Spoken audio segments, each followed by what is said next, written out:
Attention, please. The show starts in 10, 9, 8, 7, 6, 5,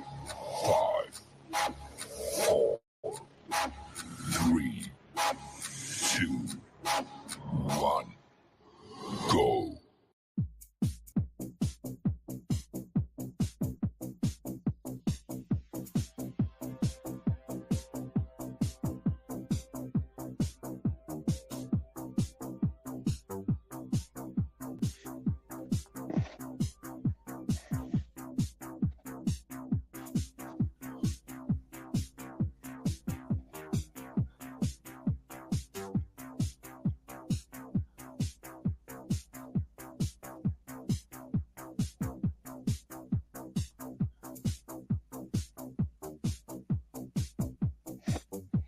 Good evening.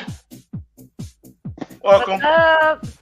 Welcome, ladies and gentlemen, to this edition of B-Hawk Live. Usually you would see Dirty kicking off this show, but he took a back seat. We're going to take a hike. So we're going to take a hike. I'm kicking off this show tonight. I happen to be available. And then I got a call from Ed the man that said, yeah, can you fill in with Dirty? Because we kicking him to the curb tonight.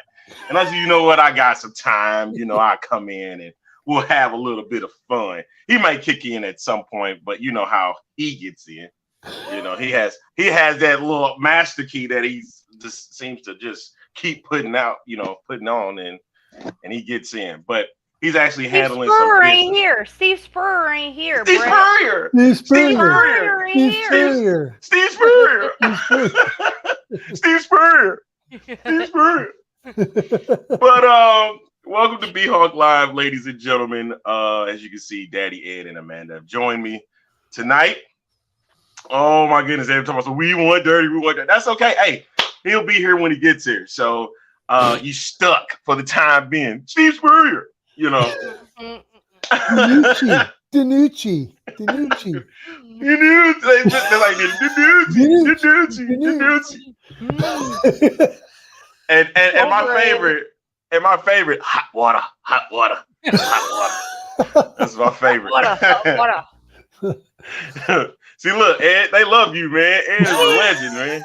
Okay, Brett. All right, Brett, I got you. What am I? All right. As we talked a little bit about it on the X-Fan show yesterday, DC walked into St. Louis and stole their cookies, and they couldn't do anything about it. So 28-20. Monster called and wants his cookies back. Yes, it did. Hey, we got Marcos from Dallas kicking in on the show tonight. So welcome. Right. Yes, Brett. The DC did just run for another touchdown. They sure did.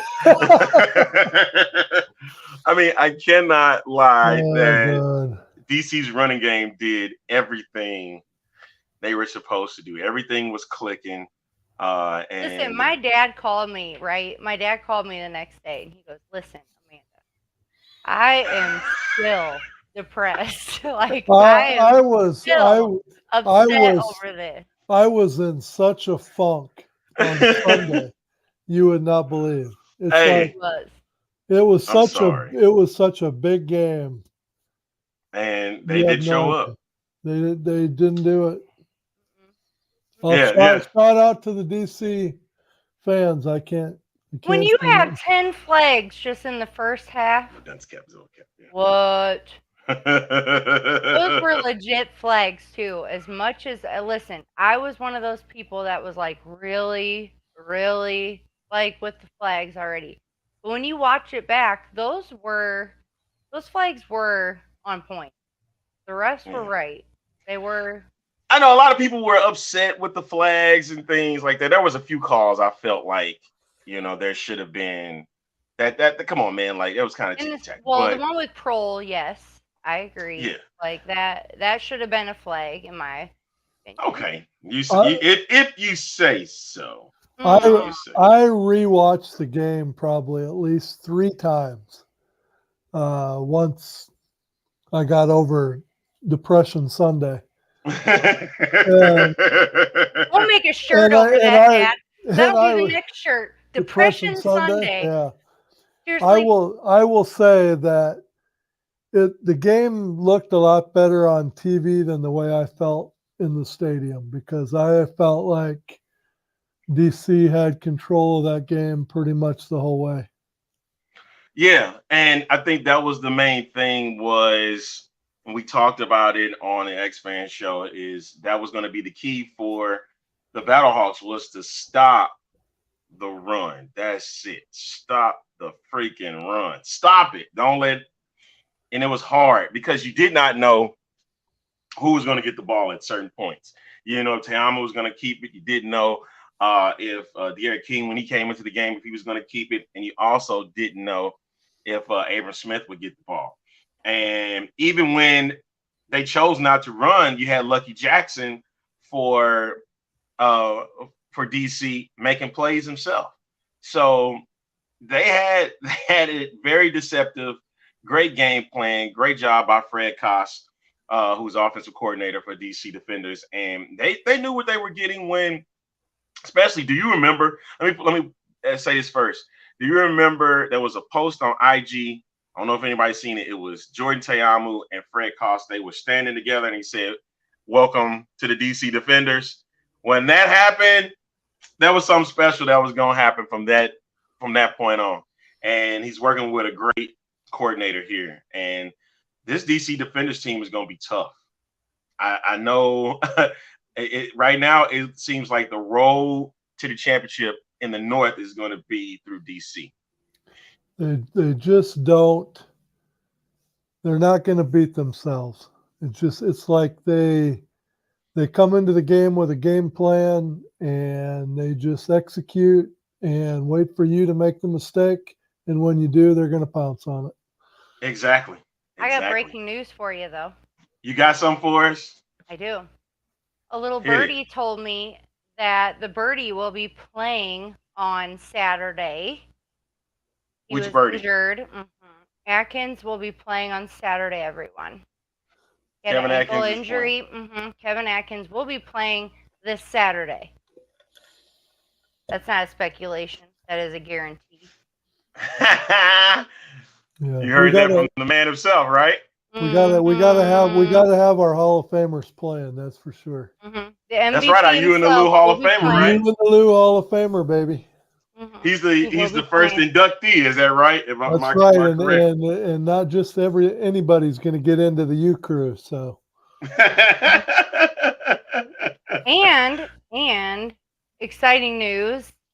This guy, right here, and that guy will be at the championship game.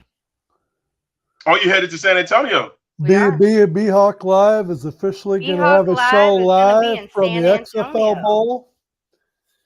We haven't decided yet whether it'll be on Friday night or Saturday, but we will definitely be having a live show from the bowl. Can't wait. Find us on the River Walk on Friday. Yeah, we might do it from the River Walk, or we might be on the water. We might be on the boat floating around. Who knows? All right. Hey, just recapping back from what happened on this past week. You can see the ticker at the bottom. You can see what happened with we got some of the stats out there for the game against DC. Everything Battlehawks, of course, because you know this is B-Hawk Live, and that's how we do here with the X-Fan crew. One of the things I saw in that game was we got to see some different receivers getting some action. We got Steven Mitchell, who had a 50-yard reception for a touchdown. And even George Mitchell had probably one of the best catches so far in the XFL with his one-hand left-handed grab in the end zone. So there was pluses to it. And as you've seen at the bottom, there were many tackles for loss. But the one thing that they could not do against the defenders was get to the quarterback. That was a difficult part. No sacks, no interceptions.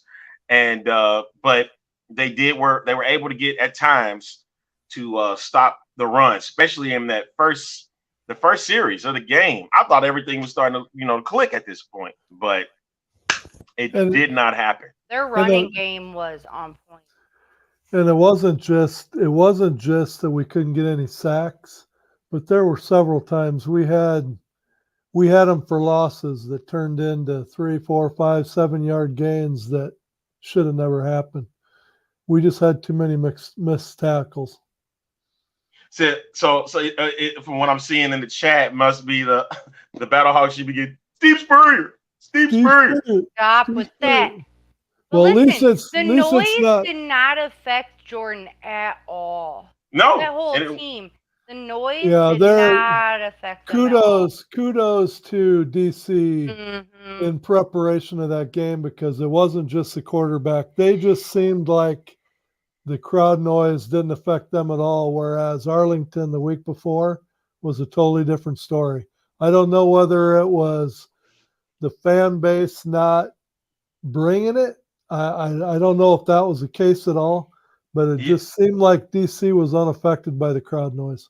Jordan was prepared for that game. As a matter of fact, I think that was an interview that he did during the game that they asked him, how were you prepared, for this matchup? You knew that the crowd was going to be loud. They said they put speakers to their ears to get themselves prepared, blaring music, and come on, that didn't even faze them. And he said they were going to silent counts. So that helped a lot. And this DC Defender team is the best team in the XFL. And if the Battlehawks is going to have any shot of stopping them, of course, you got to win the division. I mean, you have to get second place in the division, but you got to beat them in DC because they've already swept the season series with those 2 wins. So, Dad, you know how we were talking about earlier with stats, right? You know how Dirty's a big stats guy, right? Yep. So, you know how we were talking about stats. So, earlier you were saying top 3, okay? And how AJ was number 3, okay? So, if he's number 3, then where's Jordan in that? Because, in my opinion, Jordan should be before. But when you're talking about MVP, King has got just as big impact as Ta'amu does. It's true. And you look at it, it's almost like a collective in this case. It's a dual thing. Dirty, we got to take advantage of Dirty not being around here. But he wants to talk about Danucci.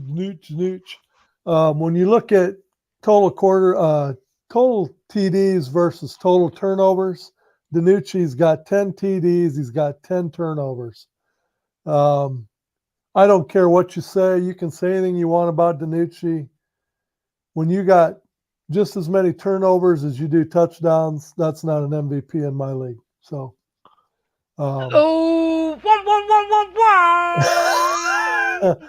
It's just the way it is. But so if you take Danucci out of the equation, and now that leaves Silvers and AJ, in a way, I can feel what Dirty's saying about AJ, because as much as I want to say AJ is the MVP, sitting at that stadium on Saturday, God, AJ, I just wasn't feeling it, man. It just wasn't happening. Sure, he had the big 50-yard pass in the fourth quarter and got him within a touchdown, but there was too many plays leading up to the fourth quarter that I just thought he'd come up very small. So I can't make an argument for AJ right now.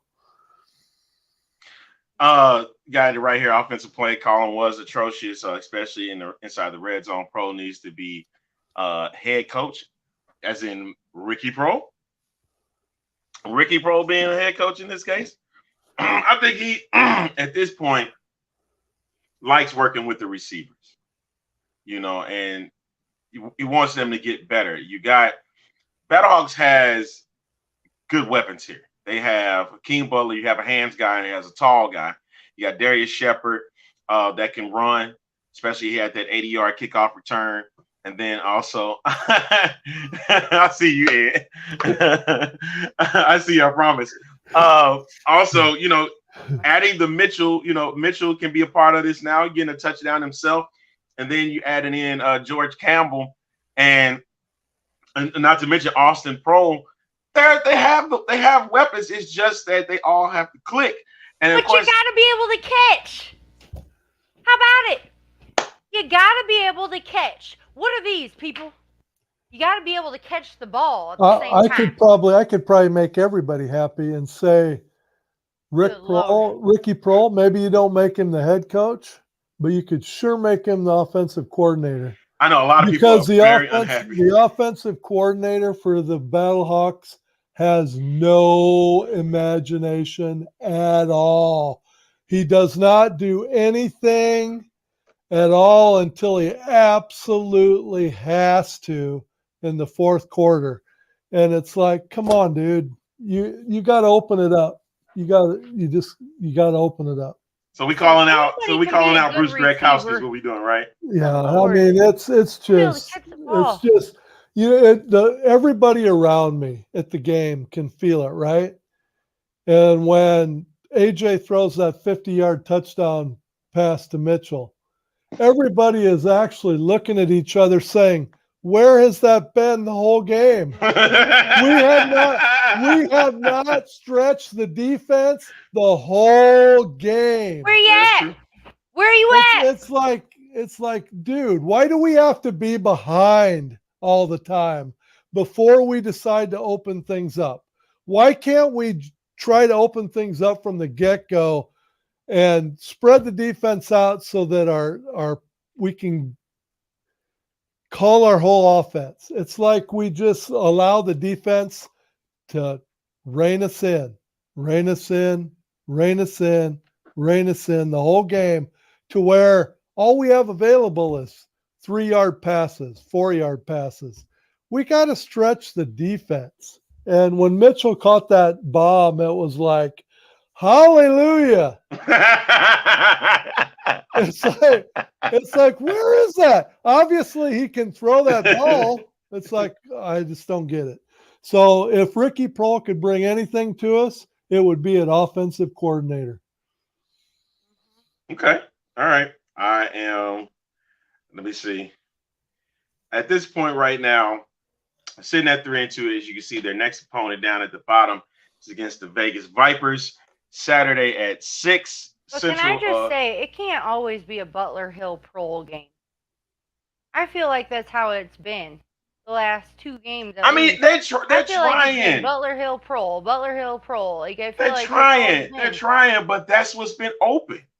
And if you figure it out, then you got to give what you got to give. You got to give what the defense gives you.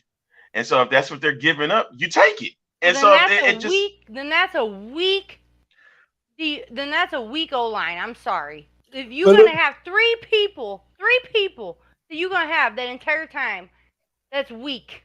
But if you're talking about Mitch, you could easily say that when Amen was playing, where was he?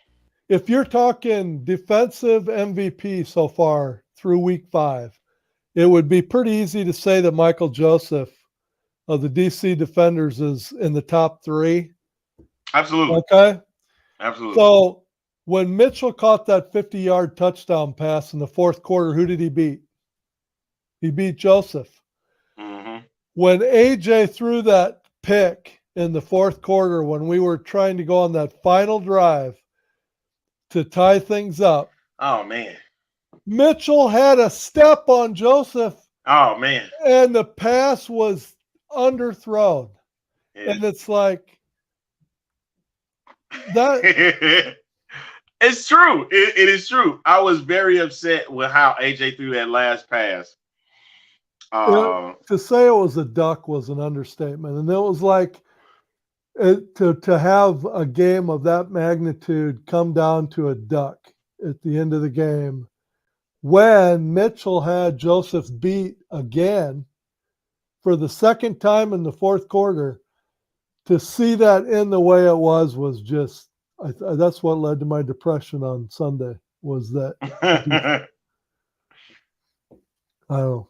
I'm sorry, man. I'm sorry. That's how a lot of people in the league felt. I should say Battlehawk fans felt, especially with how oh my God, here he comes. If he coming, because he's coming to defend. He's coming to defend somebody. I already know who it is. But anyway, 28-20 again, the final. There was some, like I said, there's some positive, but that, like I keep saying, the offense has to change.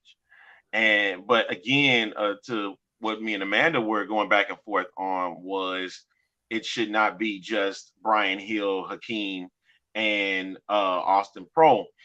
And if you look at it, the 2 touchdowns didn't come from either of them. There was somebody different. And granted, it was late in the game when it happened, but still, those were the guys that he could find. He was taking what the defense could give him. And like what Ed was saying, is that Michael Joseph can be beat. He's a coverage guy.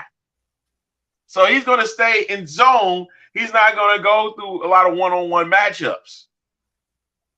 Not like my guy over in San Antonio, who can lock up just about any receiver that you put in front of him.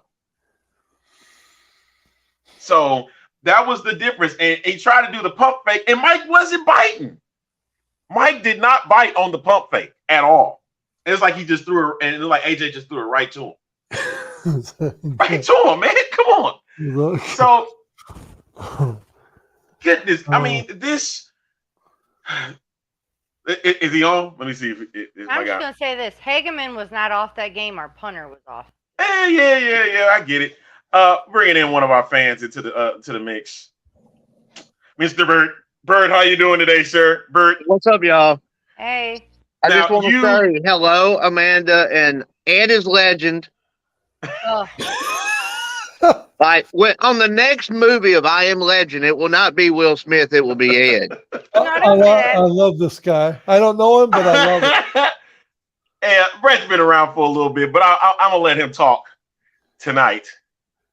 Arlington and Dirty are fantastic. They have hung in and promoted the XFL for years now. I've got the group. They do the podcast and the group and everything. And I just wanted to give a shout out to Arlington and Dirty because they have done a fantastic job trying to keep the fan bases still around during the delay from 2020 to now. And they continue to do a fantastic job by bringing folks on like Amanda and Ed, and we get to see the videos and pictures from a lot of the games that you guys go to. And I had already had plans to go to a few games this year, and I took on a new job about 5 months ago. I'm still trying to make it to San Antonio for the championship game, but I just want to give a shout out to you guys because y'all are doing a fantastic job, everybody. And I hate Dirty's not on here because I'm never nice to him, so I was going to be nice tonight. So it hurts my feelings that he's not on, but look, you know me, Arlington. I'm always sporting some XFL or USFL gear. I see that. You got some on tonight. The Guardians, they won't play. I know St. Louis will not play them to near the end of the season. And I hope they change the time for that game. I know they got them at 11:30 in the morning. Like, who ready to get up at 8 o'clock for a football game? I will say, you got a kick-ass logo there. That's for sure. Yeah, that Guardians thing is that Guardians logo is like, yeah, it's very man. nice. What's so cool now is like everywhere I go, if I'm not at work, which even I wear a XFL and or a USFL hat every day to work. Of course, I have to wear a collared shirt and dress up other than that. But with the receding hairline, they kind of let me get away with the hat. Don't talk about no receding. What about this old man right here? Yeah, but if you've listened to our show at all, you'll know that this is her fault. Come on, man. I got a receding hairline. Her fault. Well, see, I'm already ugly, so I can't really afford the receding hairline. That's the problem. Nobody's perfect, though, you know. Now, you can't imagine how many light bulbs I've had to change to try and get the shine off my forehead. Now, Brett, you're coming on board. I'm down to a 40 watt. Okay. 40 watt. Yeah, what's so cool is now I'm in Tuscaloosa, Alabama, but so I'm a big USFL and Stallions fan. We had season tickets. You know, for Birmingham last year, I rented a suite, which was awesome because we got Reed from Marcast, and we got some other people up there that were fans that I got to meet from all over the country. And I'm going to extend that invitation to you guys if y'all do want to come to Birmingham to a game this year and just check it out. Y'all definitely be able to hang out in the suite with us. So absolutely. I'm gonna try to go to Memphis and meet Dirty for one of the Showboats games there, but I know it's XFL show and XFL Superior and all that, but that's pretty tempting, Daja. We might have to. You don't want to take you up on that off. What you want to meet Dirty for? You don't want to meet Dirty. He's dirty. Because look, I've talked to him for years. I might as well meet him. You know. Right. Oh, he is a really nice Your guy. Conversation with Dirty is going to be nothing more than Steve Spurrier. Hey, I love the fact I've got him posting about it now.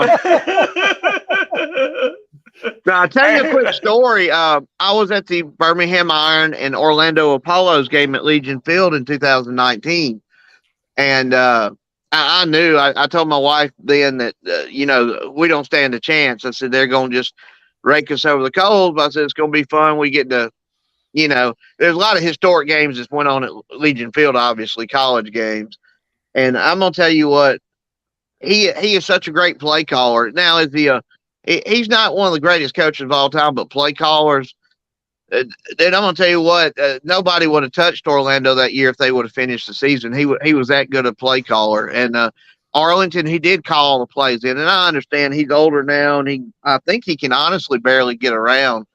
But, there's still – I enjoy watching Wade Phillips on the sidelines. I enjoy watching June Jones. I really like that the Houston Roughnecks offensive coordinator. He's kind of brash, isn't he? AJ Smith, yeah. AJ Smith does have because he's a what's the word I'm looking for? He's a protege of June Jones. Yeah, that's it. He's a protege. That was it, the protege of June Jones. And so he called him out. You know what you expect. And he wanted the challenge, and then they lost the challenge. So that's the main thing. Let me see. Somebody done walked in.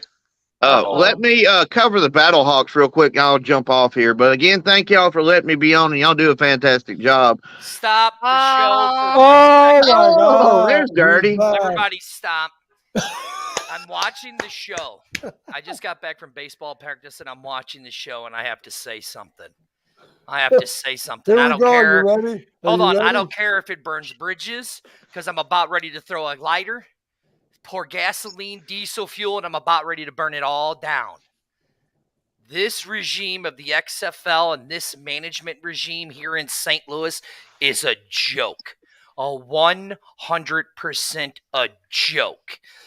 You want to mention us? You want to vaguely mention us on the broadcast about the Battlehawks, that there's been a fan page around since 2020, keeping the buzz alive when your local media hasn't done it, Brian, but you want to take away our interviews, and you don't want to give us the interviews because I'm unprofessional, because I cut you off in an interview in 2019 because you were not letting a young girl who was wanting a shot to be a reporter to speak, and I spoke up and cut you off, and you want to hold a grudge? That's cool, man. Hold a grudge because I don't care anymore.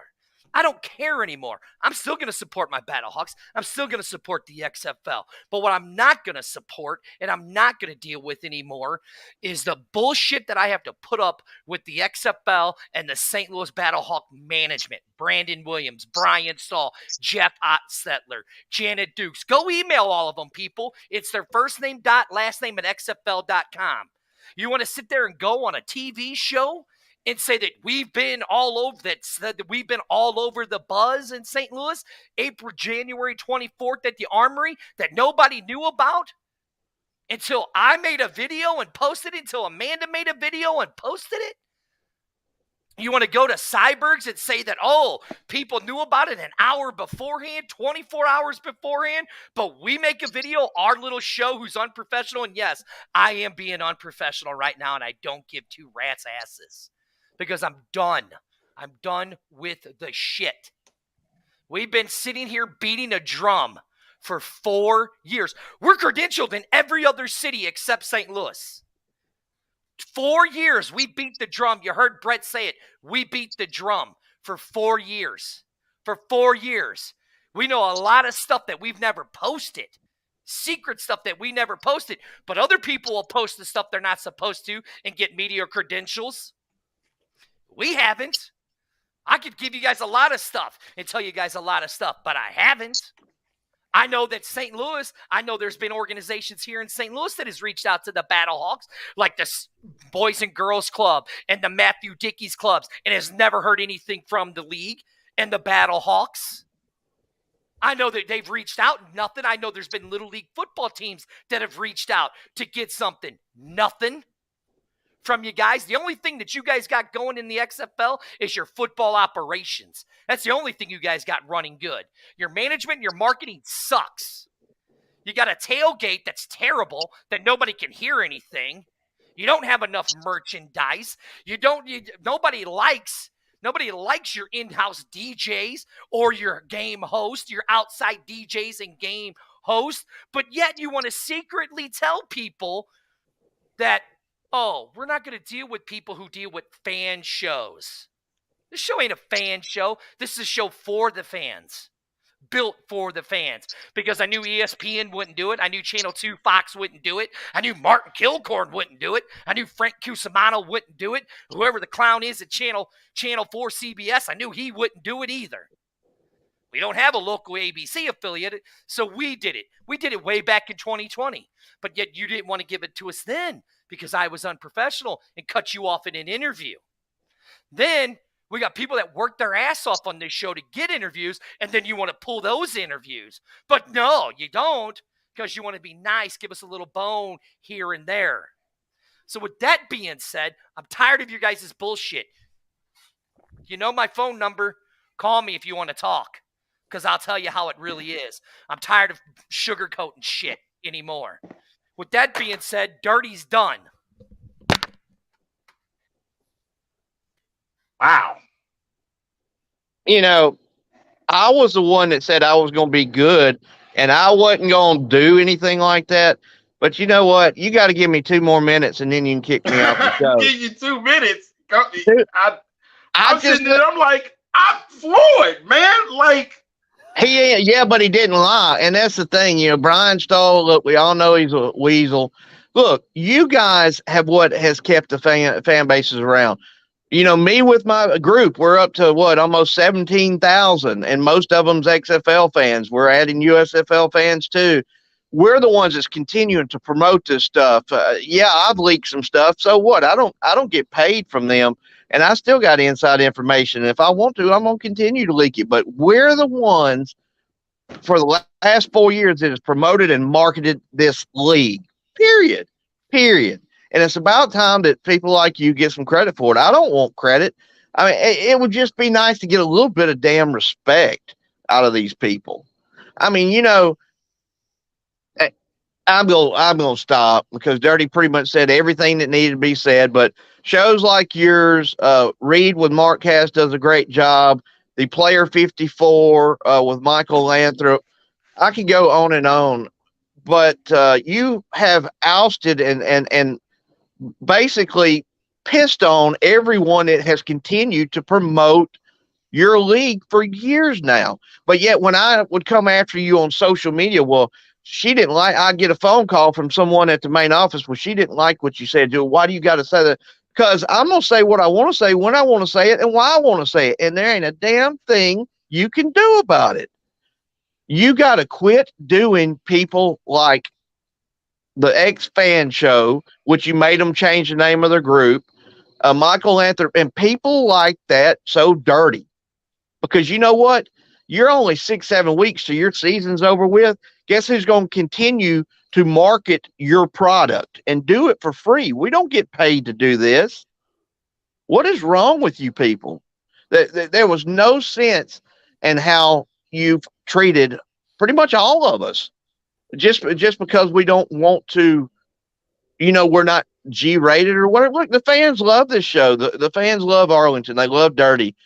Now they love the legend, Ed. They love Amanda. Everything that they're doing to help you guys, and as opposed to saying thank you or what can we do to help you out, you continue to piss on us. And that look, I got news for you. I know it's an XFL fan show, but I've already met with the USFL folks in Birmingham 3 times. We're starting a booster club from the actual league itself, promoted by the league, and we're going to help out all the other cities create a booster club. And this has all been information that they have shared with us and that we've shared with them, and they were interested in what we had to say. They wrote down, they recorded, we've had meetings, but yet you won't meet with any of your people. You shun them. You won't let any of your players talk to Dirty and talk to Arlington. Brian Stahl, you're an absolute weasel. And you know what? Anybody that's allowing you to do this, they're no better. That's all I got to say. For the love of football. Thank you, sir. My God. Everybody has a soapbox to get on tonight. I see. Wait a minute. Interesting. Everybody got big chested. I'm almost want to say I'm impressed with that. Wait a minute. What's going on now? Oh, I think something's happening with our show. Uh-oh. My hands are here. You see what they're at? It must be that. It must be our super producer. That's our super producer in the back doing his thing. So I appreciate that. But you know what? It is crazy how we every game coming in, because it took a lot, folks, for people to even believe back in the product. It took a lot. It took 3 years, and you already knew that folks were shying away from it, right?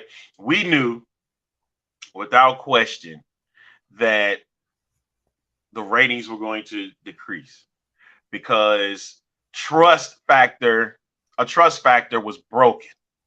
And the trust factor, even though it wasn't their fault, it wasn't our fault, it was because it was gone and we liked it. We liked it. We loved it. And it was taken away from us due to a sickness around the world. But when they decided they were going to come back and do this, trust was going to be broken. A lot of people that liked it then were not going to like it now. But me, for one, I still like it today because, believe it or not, I'm going to be honest. In the 5 weeks that we've had games, they have been a whole lot better on the field, better than 2020. That's just me. There have been a lot of competitive games. There has been a lot of all access. I applaud them for all of that. And we fought for this. We fought for it because we loved it too much.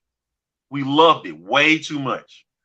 And every day we had to knock off with trolls and haters all the time because they saying it's a joke and it will never last. That's what we had to deal with. And we continuously dealing with that because everybody's looking at the numbers and seeing how bad they are. And but that's because it's all about the negative now, right? Let me just say this. Let me say thank you to Dirty and Arlington for letting me be a part of this show, and for all the fans for allowing me to be a part of this show too, and for having Daddy Ed on the show too. Yeah. But you look at Papa G, you look at Dirty, you look at Amanda working the crowd on the other, I call it the other side of the dome, because I got my group of friends on the other side of the dome that I'm working too. And why are they working the crowd? Why are they doing what they do every week? with Broadway Boat Bar. They're promoting the XFL. They're promoting everything great about drawing in the fans, making it a fun experience. It's all that. And so I'm on the other side of the stadium, and they don't see the Broadway Boat Bar. They don't see the Papa G. They don't see all that crap. But I'm still talking to them about the XFL. And I can tell you that it don't matter what tailgate I go to, they're all passionate. You know, you can say I'm the best fan in XFL football. Nobody's a bigger Battlehawk fan than I am. But it's bullcrap, because the next place or next person or next group that you talk to, they're rabid. And you go from tailgate to tailgate to tailgate. They're all Battlehawk, 100%. They're all in. Everybody's having a great time. How can you not want to be a part of that? And how can you not want to promote that? How can you blackball a group or a show or you name it? How can you blackball a group that's just trying to promote the XFL? I mean, it's all about everybody enjoying Battlehawk football. It's all about controlling the narrative. Mm-hmm. They want to make sure. Control the narrative of what? I mean, are we not promoting the Battlehawks? Oh, yeah, absolutely. We love it when we get players. But that's the word right there. That is the single word right there. Control. It is all about control. Bottom line. That is all this has to do with is control.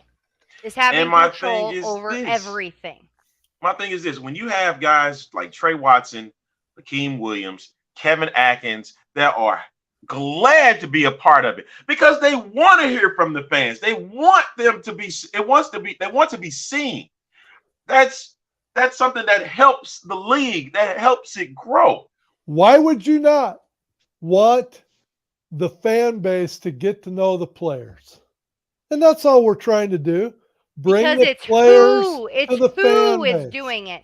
It is about who is doing it. That is what it's about. It is about control and the who. That is it. We interviewed Kevin Atkins last week and Trey Watson. And I thought the interviews were outstanding. And those guys were awesome. And so why would you not week to week to week to week want to promote your players and get to know all of them, get to know their background, get to know their families, get to know everything about them? Why would you want to go to your team and say, you cannot do interviews for this live show? What are you trying? What is that gaining? I don't understand it. It's called control. It's about making sure that chaos is controlled. And I can bet there were thousands of XFL outside of the XFL themselves, those that wanted to participate with the XFL, they all wanted to get involved. Because all they wanted to do was promote the league. Right? And so I find it funny. There's a kid and he does great work. I'm still trying to figure out how he does it. Like really deep. He's in on these transactions and everything, but he's a kid. And he was like, well, give him a chance because he's getting an opportunity. I'm like, usually if I was in this state, I'm a high school kid that I don't get news to put out. High school kid. Putting it out, putting the news out there, right? I'm trying to figure out how he's getting this information. At least somebody within the league is helping him. And he is blowing up. That's great. But also at the same time, like you high school. Like I understand college people doing it because they can have time to do that. Shout out to Elvin Wilsmore over at XFL News Hub, right? Shout out to Sal Rico over at XFL Board. Doing an amazing job. These are young men in college, but they're doing this because they want to do it. They're not in high school, they're in college. And I applaud these guys. And it's just like sometimes I'm like, it's going to seem like I'm coming off, I'm a bitter man because I'm not getting the news. No. Sometimes I don't even want the news. I'll find a way to get the news, but I'm just trying to find out how are you getting these information. And we've been a group that's been wanting information from the league just so we can put it out. Put it out for you. That's what we're here for. We got more response on the Atkins and Trey Watson interview than you can imagine. Getting to know the players. And so we were pumped after last Wednesday night because we're thinking, oh my God, line up this guy, line up this guy, line up this guy. We are going to show the fan base who these players are. How do you suppose it feels to somebody that's promoting the XFL and wants it to succeed to have somebody come in and say, you're not going to do interviews with them anymore? Come on now. Come on. I mean, I don't get it. I don't get it. Let me say this. Maybe instead of worrying about everything that we're doing, maybe they should worrying about our tailgate and how much better our tailgate is compared to theirs. Maybe let's worry about how shitty the food is at the Dome. And let's worry about maybe how people are taking condiments from the stadium to take for their tailgate, okay? Let's talk. Hey, that's a struggle, man. That's a struggle. That's a struggle, Amanda. That's a struggle. Let's talk about that for a second. Okay. I'm a season ticket holder. You know, I'm proud of my seats. I'm in the lower bowl, right? Right. So it doesn't matter whether I go to a Blues game, whether I go to a soccer game, whether I go to a Cardinals game, I can get chicken tenders, hamburgers, hot dogs, pizza, nachos, super nachos, you name it. Across the board, I can get anything I want to get, right? So here I am. I'm sitting at a Battlehawks game, and we got 38,000 people there, twice what the soccer stadium has, and the soccer stadium has food from all over the world. We're talking, God, you fill in the blank, right? Okay, I go to a Battlehawks game. Here's what the Dome offers me. They offer me a hot dog. They offer me a nacho with enough cheese to cover half of the nacho. They offer me a pretzel. Chips in the bag. And this pretzel, I swear to God, was made a week ago because it's Wednesday. It's Wednesday, and I'm still trying to wash that bite of pretzel that I took on Saturday, down my throat because it was made like a week ago. So here I am. I'm a season ticket holder sitting in the lower bowl and believe me, I'm not saying one bad thing about the fans of St. Louis because the fans are showing up. And we're packing that dome, and we're just as rabid from one side of the dome to the other, one tailgate to the other. We're just as rabid as can be. But we get into the stadium, and what do we get for a choice of food? We get a hot dog. We get a nacho with maybe a little cheese. And we get a pretzel that was made a week ago. And not to say, here we are. It's been a 30-degree day. We've been tailgating all day long, freezing our ass off. So we get in. What's the specialty place that the line is twice as long as the rest of the line for the hot dog, pretzel, and the nacho? It's freaking Dippin' Dots. We're sitting there, we froze our ass off all day long, and the specialty that we get in that stadium is Dippin' Dots. Now, come on now. But let me say this. When I went to Arlington, okay, when I went to Arlington and went to that game. Yes. And Dirty ordered nachos, okay? These nachos were buffalo chicken nachos, and they looked amazing. Amazing. And they also had another sidebar that had like salsa and sour cream.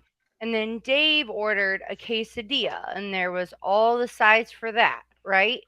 Then after that, when my dad and I went to DC, they had barbecue places and they had burgers and they had all these options of different places, right?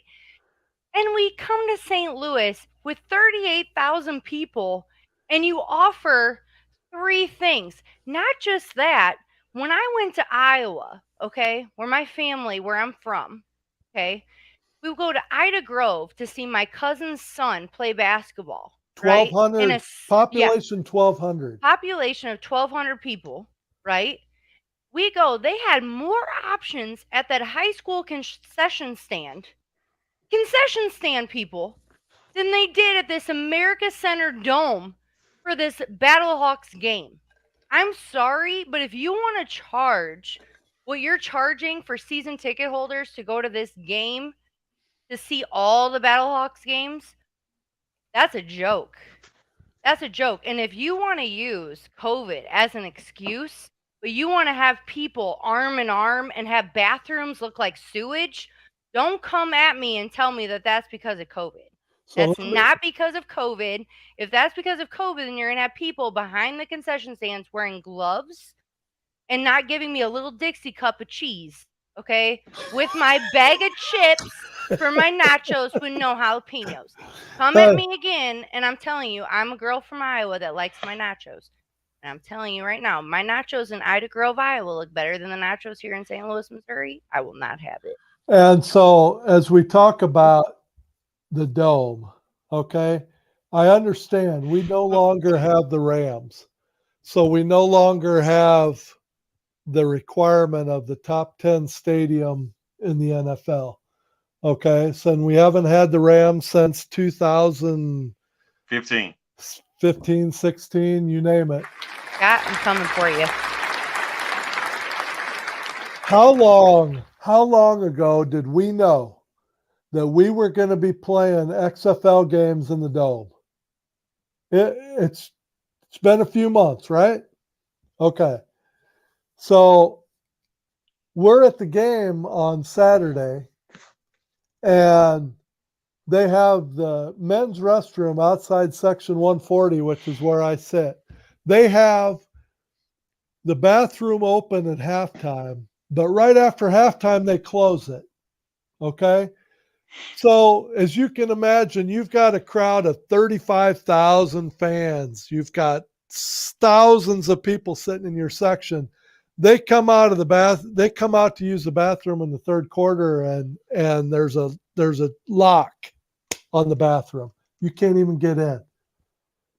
So word yeah. So word travels, right?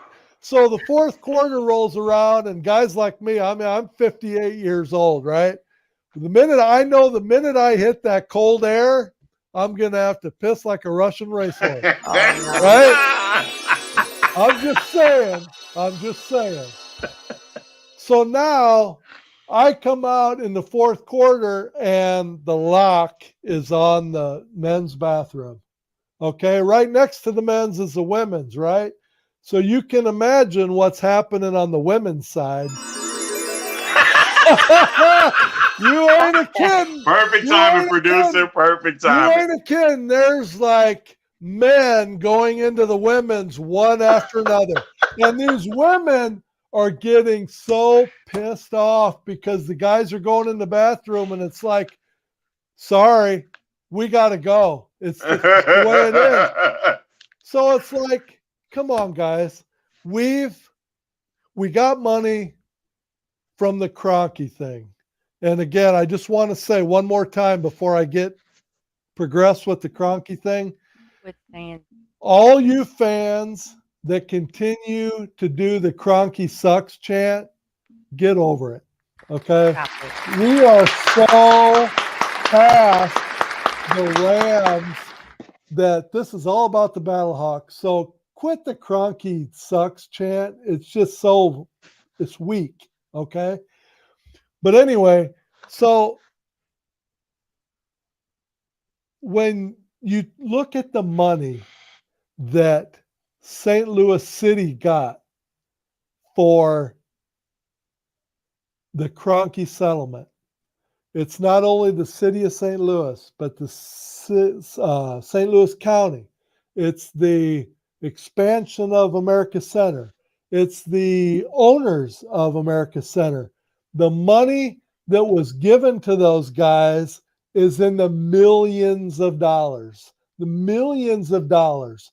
You guys knew from day one, 3 months, 4 months, 5 months out, that America Center was going to be the home of the Battlehawks and that there was going to be 30, 40,000 fans in there. Are you telling me that you can't spend the money it takes to get the urinals to work, get the stools to work, to the point where you have to close the bathrooms before the game is over? Come on now. We have the best fans in the XFL. All you have to do is look at our attendance number to know how rabid we are for the XFL. This isn't anything to do with the XFL. We are Battlehawk fans that are there through thick and thin. Whoever is responsible for the dome. Explore St. Louis. We want more than a hot dog, pretzel, and nacho. We want more than men and women all using the women's because you guys can't spend the money to fix the bathrooms. Come on now. It's not that hard. Okay? It's not that hard. Producer, take that down. You know doggone well it ain't no next. Stop it. No, playing games over there. You playing games. I see you playing games over there. He's playing games right now. Talking about some DC fan base. Shut up, producer. That's why you're in the back. And listen, tailgaters. I'm not trying to be difficult. This isn't difficult. I mean, we tailgated before the game, and I got to say, between Kevin and I, we had it going on in our tailgate. We had the food going on. But that doesn't mean when I get in the stadium that I still don't want options. And I'm sorry, but if all you can give me is a pyramid of hot dogs that were probably made 3 hours ago and a nacho that had the cheese in containers that, I mean, come on, and a pretzel. Okay, Dad, we got your pretzel.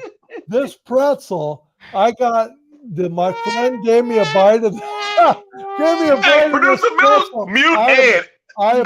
Dad, we got your pretzel. Mute Ed now. Mute Ed. He went on the soapbox. We got your pretzel cake. Okay, let's talk about week 6. Yes, we got you. We don't have a lot of time.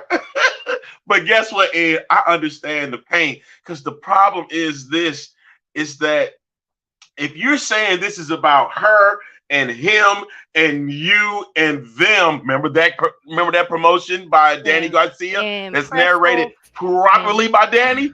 Make sure you're taking care of every one of them.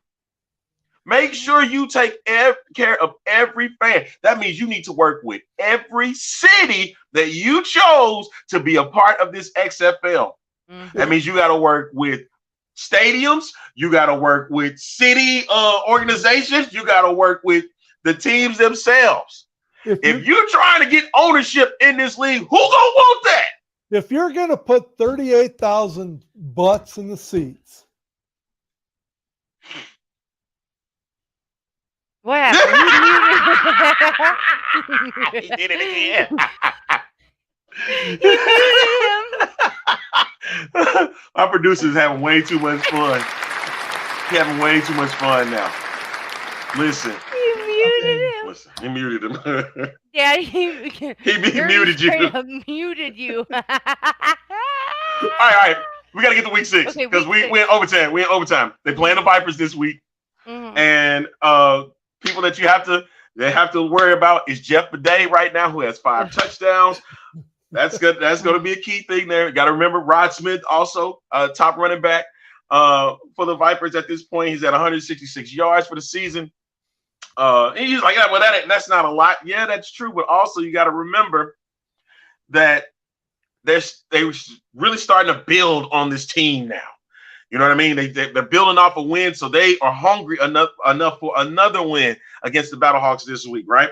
So, also the play of Luis Perez, because, baby, Brent Hundley is not going to be playing much longer in this league because Luis Perez is an alternative football quarterback.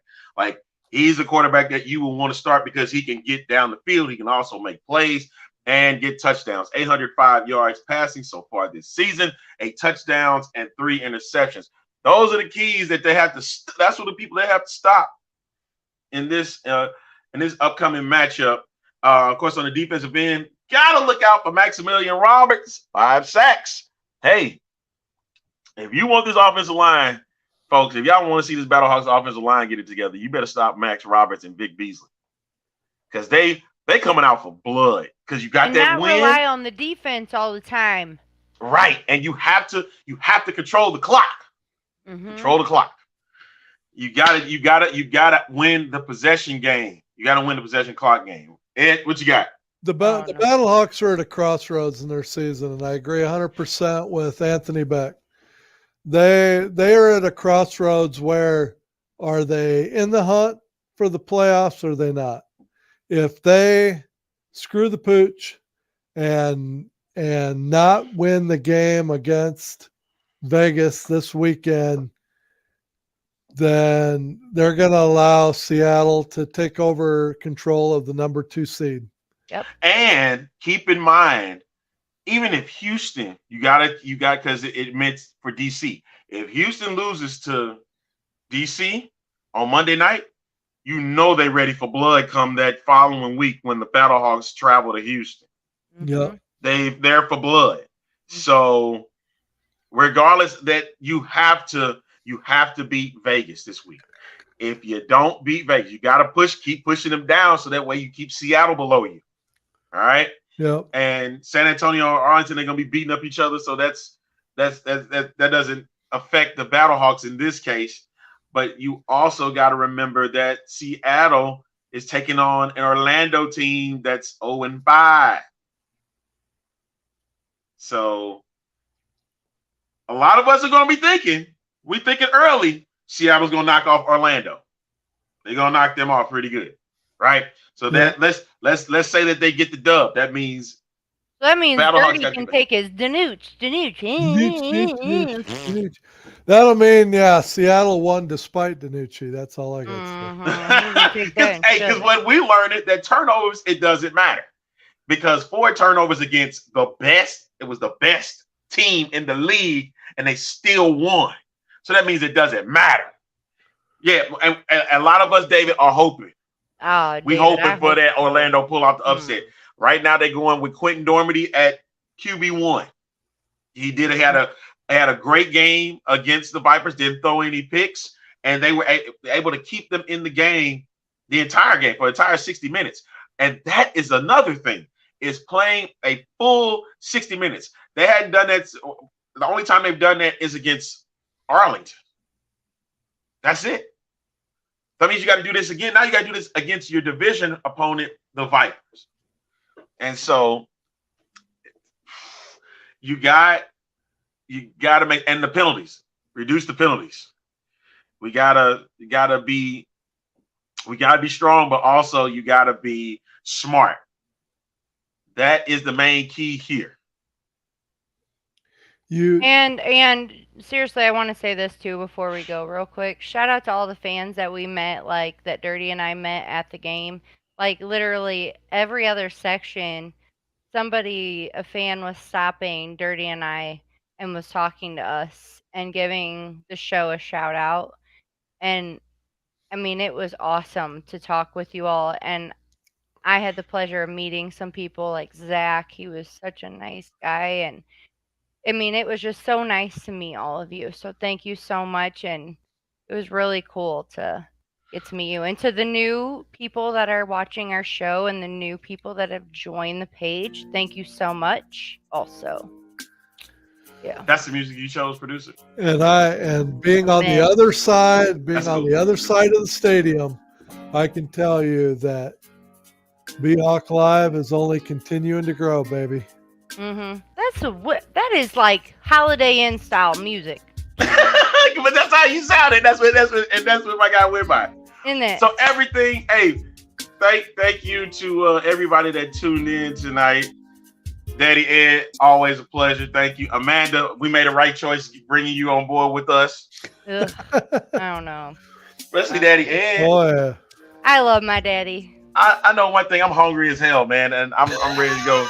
Hey, don't go to the dome. Don't go to the dome. Get you all a hard you're pretzel. Get is a hot dog, nacho, or pretzel. That's all you're gonna get you a hard pretzel. Hey, I'm going to White Castle before the game, so I can tear up a whole row of section. I'd you know take what I mean? White Castle over a week old pretzel. There you go.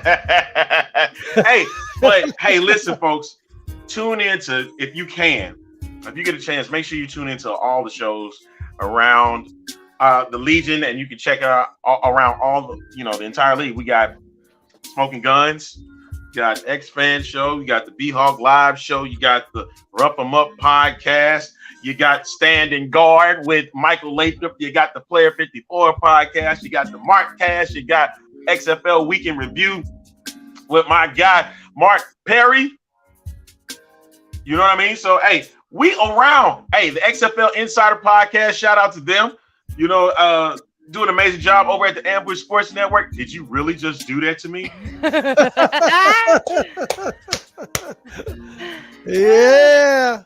I get the Oscar treatment? Hot water. All right, y'all. We'll see y'all next week. Maybe not dirty because